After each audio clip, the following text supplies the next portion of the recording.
Hello guys, welcome back to this channel. In today's tutorial, I'm going to show you how you can translate a document in Microsoft Word. Okay, let's get into it guys. Here I have opened my document in my Microsoft Word, and for example, I'm going to translate this document to English. As you can see guys, now my document is using Indonesian language, and I'm going to translate it to English. If we want to translate, we can go to the review menu, and then we can select the language, and then select the translate since we want to translate our document, and then we can select translate document. Okay, and here we can choose the source language, but actually the Microsoft Word will automatically detect your language or the language you use in your document.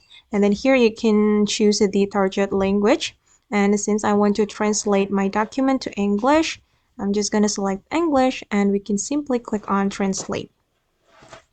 Okay, and wait for a moment.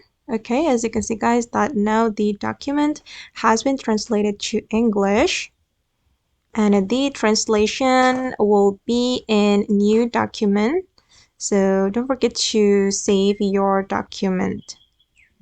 Okay guys, and that's all the way to translate document in Microsoft Word. I hope this video will be useful for you. Thank you so much for watching, and bye.